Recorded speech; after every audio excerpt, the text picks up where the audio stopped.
Paulus yang telah memalsukan, maka Yesus jadi Tuhan. Alkitab sendiri mengatakan Yesus itu rasul. Kenapa disebut Tuhan?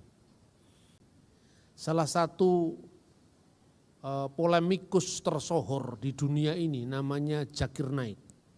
Sering menggunakan ayat-ayat ini dan menekankan bahwa Yesus itu adalah rasul. Kenapa disebut Tuhan?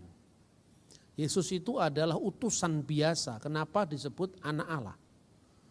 Lalu di dalam Yohanes pasal 17 ayat 3, di sana Yesus sendiri berdoa dan mengakui bahwa Allah adalah satu-satunya Allah yang esa, ya, yang satu-satunya Allah yang benar, dan mengakui Yesus Kristus yang engkau utus. Nah, ini kan jelas bahwa Yesus sendiri mengajarkan bahwa Allah itu satu dan benar, satu-satunya yang benar itu hanya Allah itu, dan Yesus adalah utusannya. Nah, berarti sesungguhnya antara Islam dan Kristen katanya itu tidak berbeda. Tidak ada ilah selain Allah dan Yesus Kristus utusan Allah. Nah, kemudian Paulus dituduh, ini Paulus yang telah memalsukan, maka Yesus jadi Tuhan. Ini mulai saya ya kira-kira 20 tahun yang lalu sampai sekarang, tema ini tidak pernah berubah. Itu yang terus-menerus diulang-ulang. Bahkan di ruang publik.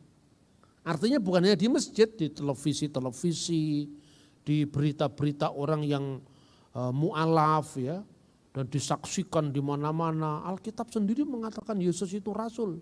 Kenapa disebut Tuhan?